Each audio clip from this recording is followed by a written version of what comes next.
નમસ્કાર, ઉજાસ ટીવીમાં હું પંકજ આપનું સ્વાગત કરું છું। આજના તારીખ 9મી એપ્રિલ અને ગુરુવારના અમેરિકાના મુખ્ય સમાચારમાં જોઈએ તો અમેરિકાની એમ્બેસીએ ભારત જનારા તમામ યાત્રીઓને એક રિમાઇન્ડર મેસેજ કર્યો છે, જેમાં સ્પષ્ટપણે કહેવામાં આવ્યું છે એક ડિજિટલ ફોર્મ ભરવું ફરજિયાત છે।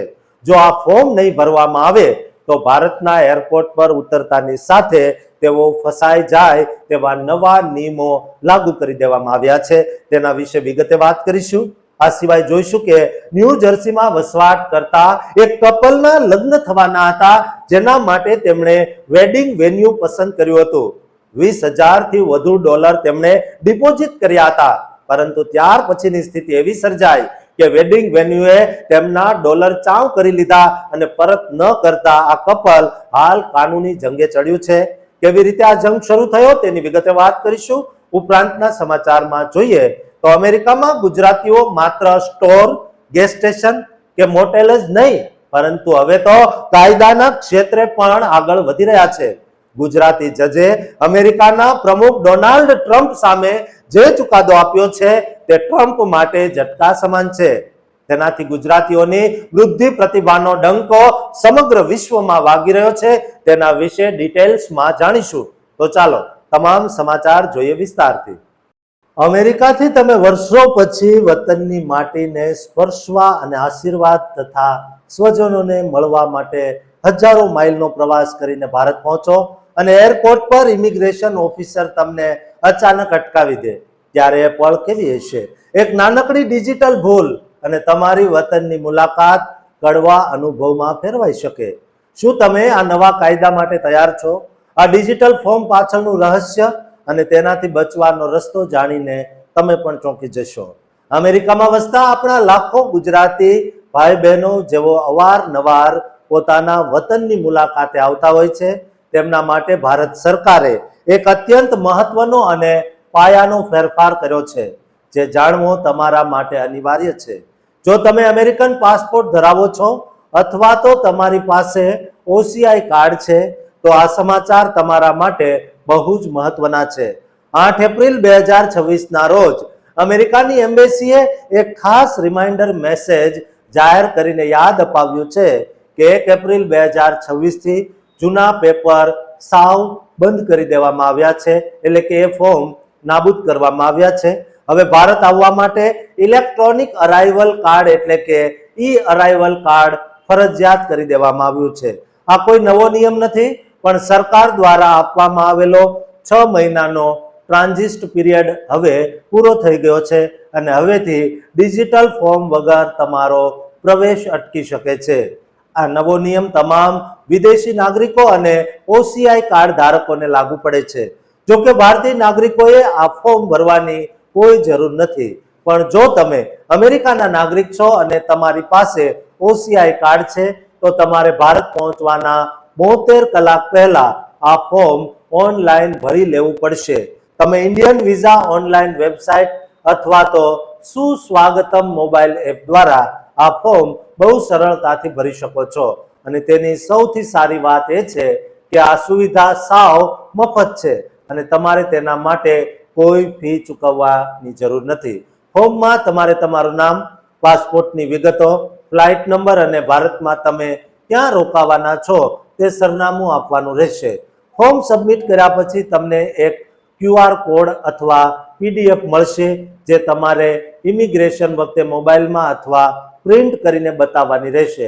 તમારે ખાસ ધ્યાન રાખવાનું છે કે આ અરાઇવલ કાર્ડ એ કોઈ વિઝા નથી, એટલે કે તમારે તમારા વિઝા અથવા ઇલેક્ટ્રોનિક વિઝાની પ્રક્રિયા તો અલગથી જ કરવાની રહેશે અને તેની સાથે આ ફોર્મ પણ અનિવાર્ય છે। ન્યૂ જર્સી, ટેક્સાસ, કેલિફોર્નિયા કે ન્યુયોર્ક જેવા રાજ્યોમાં વસતા આપણા ગુજરાતીઓ જેઓ અમદાવાદ, મુંબઈ કે દિલ્હી એરપોર્ટ પર ઉતરે છે, તેમણે હવે ફ્લાઇટ લેન્ડિંગના 3 દિવસ પહેલા જ આ પ્રક્રિયા પતાવી દેવી જોઈએ, જેથી એરપોર્ટ પર ઉતર્યા પછી કોઈ લાંબી લાઇનમાં ઊભા રહેવું ન પડે કે કોઈ મુશ્કેલી ન આવે। અત્યારે માર્કેટમાં એવી ઘણી બધી ફેક વેબસાઇટ પણ ફરી રહી છે, જે આ ફોર્મ ભરવાના નામે તમારી પાસેથી ડોલર પડાવવાની કોશિશ કરશે, પણ યાદ રાખજો કે ભારત સરકારની સત્તાવાર વેબસાઇટ પર આ કામ સાવ મફત થાય છે। જો તમે ફોર્મમાં કોઈ ખોટી માહિતી આપશો તો તમને દેશમાં પ્રવેશતા અટકાવી શકાય છે અથવા તો તમારી સામે કાનૂની કાર્યવાહી પણ થઈ શકે છે. એટલે જ અમેરિકાની એમ્બેસીએ તમામ યુએસ સિટીઝન્સને તાકીદ કરી છે કે તેઓ મુસાફરી પહેલા આ ફોર્મ ચોક્કસ ભરે અને એરલાઇન્સ સાથે પણ કન્ફર્મ કરી લે. ડિજિટલ ઇન્ડિયાના આ યુગમાં હવે ઇમિગ્રેશન પ્રક્રિયાને ઝડપી અને પેપરલેસ બનાવવા માટે આ પગલું લેવામાં આવ્યું છે, જેનો મુખ્ય ઉદ્દેશ્ય મુસાફરોનો સમય બચાવવાનો અને સુરક્ષા વ્યવસ્થાને વધુ સુદૃઢ કરવાનો છે. વિદેશમાં વસતા આપણા વડીલો અને યુવાનો જેઓ વતનની યાદમાં ભારત આવવા તલપાપડ હોય છે, તેમના માટે આ માહિતી બહુ જ કિંમતી છે, જેથી તેમની વતનની યાત્રા સુખદ અને યાદગાર બની રહે. આશા છે કે આ માહિતી તમને ખૂબ જ ઉપયોગી સાબિત થશે અને તમે પણ તમારા મિત્રો અને સગા સંબંધીઓને આ નવા નિયમ વિશે ચોક્કસ માહિતી આપતો આ વિડીયો શેર કરજો અને આ ચેનલને સબસ્ક્રાઇબ કરવાનું ચૂકતા નહીં. અમેરિકામાં જ્યારે એક ગુજરાતી યુગલ પોતાના લગ્નના સપના સજાવીને લાખો રૂપિયાની ડિપોઝિટ જમા કરાવે અને અચાનક આવેલી મહામારી બધું જ વેર વિખેર કરી નાખે, ત્યારે તે વેદના કેવી હશે? જે વેન્યુમાં શરણાઈઓ ગુંજવાની હતી, ત્યાં આજે વકીલોની દલીલો ગુંજી રહી છે. શું આ મહેનતની કમાણી કાયદાની આંટી ઘૂંટીમાં કાયમ માટે ખોવાઈ જશે? આ સનસનાટી ભર્યા કાનૂની જંગ પાછળનું ચોંકાવનારું રહસ્ય જાણીને તમે પણ ભાવુક થઈ જશો. અત્યારે અમેરિકાના ન્યૂ જર્સીમાં વસતા એક ગુજરાતી મૂળના યુગલ અને એક અત્યંત પ્રતિષ્ઠિત વેડિંગ વેન્યુ વચ્ચે 20 થી 25,000 ડોલરની ડિપોઝિટ બાબતે એક બહુ મોટો કાનૂની વિવાદ છેડાયો છે, જેણે સમગ્ર ભારતીય સમાજના હૃદય હચમચાવી દીધા છે. આ કિસ્સો ફ્લોરિડાના ગેઇન્સવિલેમાં રહેતા શમી પટેલ અને જાનકી દાણી નામના એક આશાસ્પદ ગુજરાતી યુગલનો છે, જેમણે પોતાના જીવનની સૌથી મોટી પળને યાદગાર બનાવવા માટે ન્યૂ જર્સીના મોરિસ કાઉન્ટીમાં રૂટ 10 પર આવેલા ધ મેડો વુડ નામના ભવ્ય વેન્યુને પસંદ કર્યું. આ યુગલે એપ્રિલ 2020માં વેન્યુ સાથે એક સત્તાવાર કોન્ટ્રાક્ટ સાઇન કર્યો, જેમાં 4 ઓક્ટોબર 2020ના રોજ 300 થી પોણા 400 મહેમાનોની હાજરીમાં લગ્ન અને રિસેપ્શનનું સુંદર આયોજન કરવાનું નક્કી કર્યું હતું. તે સમયે આ યુગલે પોતાની મહેનતની કમાણીમાંથી $20,000 વધુની રકમ ડિપોઝિટ તરીકે જમા કરાવી, જે કેટલાક અહેવાલો મુજબ $25,000 જેટલી મોટી રકમ હતી. પણ કુદરતને કંઈક બીજું જ મંજૂર હતું, કારણ કે તે સમયે COVID-19 મહામારીને કારણે આખા અમેરિકામાં લોકડાઉન જેવી સ્થિતિ હતી અને ગવર્નર ફિલ મર્ફીના સ્ટે એટ હોમ ઓર્ડરને કારણે આવી કોઈ પણ ઇવેન્ટ હોસ્ટ કરવી અશક્ય બની ગઈ. આ યુગલે લગ્નના 45 દિવસ પહેલા જ વેન્યુને કેન્સલેશનની જાણ કરી દીધી અને તેમનું કહેવું હતું કે બહારના કેટરરનું આયોજન હોવાથી વેન્યુને કોઈ ફૂડ કોસ્ટ કે અન્ય આર્થિક નુકસાન થયું નથી. છતાં પણ વેન્યુએ આટલી મોટી રકમ પાછી આપવાનો સરેઆમ ઇનકાર કરી દીધો. આ અન્યાય સામે અવાજ ઉઠાવતા 19 જાન્યુઆરી 2026ના રોજ શમી પટેલ અને જાનકી દાણીએ મોરિસ કાઉન્ટી સુપિરિયર કોર્ટમાં વેન્યુ વિરુદ્ધ વિધિવત દાવો માંડ્યો. તેમણે પોતાના દાવામાં વેન્યુ પર કોન્ટ્રાક્ટ તોડવાનો, છેતરપિંડીનો અને ન્યૂ જર્સીના કન્ઝ્યુમર ફ્રોડ એક્ટના ગંભીર ઉલ્લંઘનનો આરોપ લગાવ્યો. યુગલની બહુ સાદી અને ન્યાયિક માંગ છે કે તેમની $20,000ની ડિપોઝિટ વ્યાજ સાથે પાછી મળે અને તેમને જે માનસિક ત્રાસ વેઠવો પડ્યો છે તે બદલ વળતર તેમજ વકીલની ફી પણ આપવામાં આવે. બીજી તરફ આ વેન્યુના માલિક જોર્જિયોસ પનાગી ઓટો પોલોસે આ તમામ આરોપોને પાયા વિહોણા, ભ્રમિત કરનારા અને પોતાની છબીને નુકસાન પહોંચાડનારા ગણાવ્યા. આ મામલામાં નવો વળાંક ત્યારે આવ્યો જ્યારે 7 એપ્રિલ 2026ના રોજ વેન્યુએ આ ગુજરાતી યુગલ વિરુદ્ધ કાઉન્ટર સ્યુટ એટલે કે સામો દાવો ફાઇલ કરીને મોટો આર્થિક આક્રમક પેંતરો અજમાવ્યો છે. વેન્યુનો બહુ જ કડક દાવો છે કે કોન્ટ્રાક્ટની શરતો મુજબ આ ડિપોઝિટ કોઈ પણ સંજોગોમાં રિફંડેબલ નથી અને આ યુગલે જ કોન્ટ્રાક્ટની શરતોનો ભંગ કર્યો છે. તેથી આ રકમ લિક્વિડેટેડ ડેમેજ તરીકે જપ્ત થવી જોઈએ. વેન્યુએ કોર્ટ પાસે એવી પણ માંગણી કરી છે કે આ યુગલ પાસેથી $20,000 નુકસાન વત્તા વ્યાજ અને કોર્ટનો તમામ ખર્ચ વસૂલવામાં આવે. અત્યારે આ કેસ મોરિસ કાઉન્ટી સુપિરિયર કોર્ટમાં બહુ જ ગંભીર તબક્કે પહોંચ્યો છે અને બંને પક્ષે પોતાની દલીલો પર અડીખમ છે. આ કેસ કોરોના કાળમાં અટવાયેલા અનેક લગ્નોના કેસોમાંનો એક છે, પણ અહીં જ વેન્યુએ જે રીતે સ્પષ્ટ નોન રિફંડેબલ કલમનો આશરો લઈને સામો હુમલો કર્યો છે તેણે કાનૂની જગતમાં એક નવી ચર્ચા જગાવી દીધી છે. સાત સમંદર પાર પોતાના લોહી પરસેવાની કમાણી જ્યારે આવી રીતે કાનૂની જાળમાં ફસાઈ જાય ત્યારે પરિવાર પર કેવું માનસિક દબાણ આવતું હશે તે આ યુગલના સંઘર્ષ પરથી સ્પષ્ટ દેખાય છે. સપનાના આંગણે શરણાઈ ગુંજવાને બદલે કોર્ટના સમન્સ અને વકીલોની દલીલો ગુંજી રહી છે તે ખરેખર બહુ જ દુઃખદ વાસ્તવિકતા છે. આ વિવાદ હવે કયો નવો વળાંક લેશે અને શું ગુજરાતી યુગલને ન્યાય મળશે તેના પર અત્યારે સમગ્ર અમેરિકન ગુજરાતી સમાજની ચાંપતી નજર ટકેલી છે.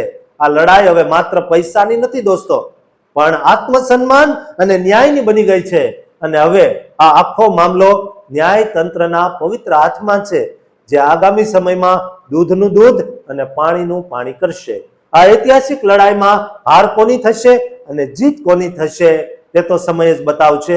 પણ આ સમાચાર દરેકને શીખવે છે કે વિદેશમાં કોઈ પણ મોટો વ્યવહાર કરતા પહેલા તેની કાનૂની શરતોને કેટલી બારીકાઈથી જોવી જોઈએ. આશા છે કે આ ગુજરાતી યુગલને તેમનો હક અને ન્યાય મળશે, અને ચોક્કસપણે મળશે, કારણ કે આપણા ગુજરાતીઓ આ વિડીયોને એટલો શેર કરજો કે એ ગુજરાતી યુગલની દાણી પરિવારની એક મજબૂત મનોબળ વધારે. દોસ્તો, આવા તમારી સાથે પણ ક્યાંય ફ્રોડ થયા હોય તો અમને મેસેજ કરો, અમે તમારો અવાજ બનીશું. આ ચેનલને સબસ્ક્રાઇબ કરવાનું પણ ચૂકતા નહીં. દુનિયાની સૌથી મોટી લોકશાહીના પાયા હચમચી જાય અને એક શક્તિશાળી નેતાના અહંકાર સામે ન્યાયની તલવાર ઉઠાવવાની વાત આવે ત્યારે આખું વિશ્વ સ્તબ્ધ થઈ જાય છે. પાટણની પવિત્ર માટીમાં જન્મેલો એક દીકરો જ્યારે સાત સમંદર પાર ન્યાયના સિંહાસન પર બેસીને અમેરિકાના રાષ્ટ્રપતિને જડબાતોડ જવાબ આપે ત્યારે તે ગર્વની ક્ષણ કેવી હશે. આ માત્ર એક ચુકાદો નથી, પણ ન્યાયતંત્રની તાકાતનું એક એવું રહસ્ય છે જે જાણીને તમે પણ દંગ રહી જશો. અત્યારે અમેરિકાના રાજકારણ અને તેની ન્યાયિક પ્રણાલીમાં ચાલી રહેલા એક બહુ મોટા કાનૂની વિવાદમાં ભારતીય મૂળના અને ખાસ કરીને ગુજરાતના ગૌરવ સમાન ન્યાયાધીશ અમિત મહેતાનું નામ વિશ્વભરમાં મુખ્ય રીતે ઉભરી આવ્યું છે. અમિત મહેતા મૂળ આપણા ઉત્તર ગુજરાતના પાટણના વતની છે અને તેમણે અમેરિકાના રાષ્ટ્રપતિ ડોનાલ્ડ ટ્રમ્પને એક બહુ મોટો અને આકરો ફટકો આપતા વોશિંગ્ટનની યુએસ ડિસ્ટ્રિક્ટ કોર્ટમાં એક ઐતિહાસિક ચુકાદો સંભળાવ્યો છે. જજ મહેતાએ બહુ સ્પષ્ટ રીતે ઠેરવ્યું છે કે 6 જાન્યુઆરી 2021 રોજ અમેરિકાના કેપિટલ હિલ પર જે ભયાનક હિંસક હુમલો થયો હતો તે પહેલા ટ્રમ્પે જે ઉશ્કેરણીજનક ભાષણ આપ્યું હતું તે રાષ્ટ્રપતિ તરીકેની તેમની સત્તાવાર ફરજો કે જવાબદારીઓના દાયરામાં જરા પણ આવતું નથી. આ ક્રાંતિકારી ચુકાદાના કારણે હવે ટ્રમ્પને અમેરિકાના રાષ્ટ્રપતિ તરીકે મળતા વિશેષ કાયદાકીય સંરક્ષણ એટલે કે પ્રેસિડેન્શિયલ ઇમ્યુનિટીનો કોઈ પણ પ્રકારનો લાભ મળી શકશે નહીં. આ ઘટનાએ અમેરિકન લોકશાહીના પાયા પર બહુ ઊંડી અને ગંભીર અસર કરી હતી. જજ મહેતાએ પોતાના આદેશમાં બહુ જ બારીકાઈથી નોંધ્યું છે કે ટ્રમ્પનું તે ભાષણ સંપૂર્ણપણે પોલિટિકલ એટલે કે એક રાજકીય ઉમેદવારના પ્રચાર જેવું હતું અને તે કોઈ સત્તાવાર સરકારી કાર્યનો હિસ્સો નહોતો. તેમણે એ પણ વિગતે જણાવ્યું કે ચૂંટણીના પરિણામોને પોતાની તરફેણમાં બદલવા માટે ટ્રમ્પે જોર્જિયાના સ્ટેટ સેક્રેટરી બ્રેડ રેફરન્સબર્ગરને જે રીતે ફોન કર્યો અને તેમાં 11,780 મતો મેળવવા માટે જે આજીજી અને વિનંતી કરી હતી તે એક માત્ર ચૂંટણી લડતા ઉમેદવારની હિલચાલ હતી, નહીં કે દેશના સર્વોચ્ચ રાષ્ટ્રપતિ તરીકેની કોઈ ઓફિશિયલ ડ્યુટી. કોલંબિયા ડિસ્ટ્રિક્ટ કોર્ટના આ બાહોશ ફેડરલ જજે ટ્રમ્પના તે તમામ કાયદાકીય પ્રયાસોને સાવ ફગાવી દીધા જેમાં ટ્રમ્પ આ હિંસા માટેની પોતાની જવાબદારીઓમાંથી મુક્ત થવા માંગતા હતા. આ પહેલીવાર નથી જ્યારે અમિત મહેતાએ આવો કોઈ સીમાચિહ્નરૂપ નિર્ણય લીધો હોય, કારણ કે 2025ના ઓગસ્ટમાં જ તેમણે ગૂગલ જેવી વિશ્વની સૌથી મોટી કંપની વિરુદ્ધ પણ ચુકાદો આપ્યો હતો કે ગૂગલે ઓનલાઈન સર્ચમાં પોતાનું વર્ચસ્વ કાયમી રાખવા માટે એન્ટી ટ્રસ્ટ કાયદાઓનું સરેઆમ ઉલ્લંઘન કર્યું છે. 1971માં પાટણમાં જન્મેલા અમિત મહેતા જ્યારે માત્ર 1 વર્ષના હતા ત્યારે જ પોતાના માતા પિતા સાથે અમેરિકા સ્થાયી થયા હતા. તેમણે જોર્જ ટાઉન યુનિવર્સિટીમાંથી પોલિટિકલ સાયન્સ અને ઇકોનોમિક્સમાં અભ્યાસ કર્યા બાદ યુનિવર્સિટી ઓફ વર્જિનિયામાંથી કાયદાની સર્વોચ્ચ જેડી પદવી મેળવી છે અને તેમની આ તેજસ્વી કારકિર્દી અને ન્યાય પ્રત્યેની નિષ્ઠાને કારણે જ 2014માં બરાક ઓબામાએ તેમની નિમણૂક ફેડરલ જજ તરીકે કરી હતી. જજ મહેતાએ 1 એપ્રિલના રોજ આ ચુકાદો આપતા સાબિત કર્યું છે કે લોકશાહીમાં કાયદો દરેક માટે સમાન છે અને સત્તાની ખુરશી પર બેઠેલી વ્યક્તિ પણ તેનાથી ઉપર નથી. તેમણે પોતાના આદેશમાં લખ્યું છે કે ટ્રમ્પના સોશિયલ મીડિયા મેસેજ અને તે સમયના ભાષણમાં એવા કૃત્રિમ લક્ષણો હતા તેને સત્તાવાર કાર્ય તરીકે સ્વીકારી શકાય નહીં. આ ગરમાગરમ ચર્ચા વચ્ચે વધુ એક ભારતીય વકીલ સ્મિતા ઘોષ પણ અત્યારે ચર્ચામાં આવ્યા છે. તેમણે ટ્રમ્પના તે એક્ઝિક્યુટિવ ઓર્ડરને અમેરિકાની સુપ્રીમ કોર્ટમાં પડકાર્યો છે, જેમાં ટ્રમ્પે જન્મજાત નાગરિકતા એટલે કે બર્થ રાઇટ સિટીઝનશીપ ખતમ કરવાની વાત કરી હતી. સ્મિતા ઘોષ અને તેમની વકીલોની ટીમ ટ્રમ્પના આ આદેશ સામે બહુ મજબૂત રીતે લડી રહી છે અને આમ અમેરિકાના સર્વોચ્ચ ન્યાયિક અને કાનૂની માળખામાં અત્યારે ગુજરાતી બુદ્ધિ પ્રતિભાનો જબરદસ્ત ડંકો વાગી રહ્યો છે. પાટણના આ પનોતા પુત્રએ દુનિયાને બતાવ્યું છે કે સાચો ન્યાય આપવા માટે માત્ર હોદ્દો નહીં પણ હિંમત હોવી જરૂરી છે, જે આજે હજારો ભારતીય માટે એક ગૌરવપૂર્ણ પ્રેરણા બની ગઈ છે. અને હવે આ ઐતિહાસિક લડાઈ આવનારા સમયમાં કયો નવો વળાંક લેશે અને અમેરિકાની રાજનીતિને કેવી રીતે પ્રતિભાવિત કરશે તે જોવું અત્યંત રસપ્રદ રહેશે અને તેના પર આખા વિશ્વની નજર ટકેલી છે. દોસ્તો, આપણા ગુજરાતી જજને પ્રોત્સાહન આપવા માટેના આ વિડીયોને શેર કરજો દરેક ગુજરાતી અમેરિકન સુધી અને આ ચેનલને સબસ્ક્રાઇબ કરવાનું ચૂકતા નહીં.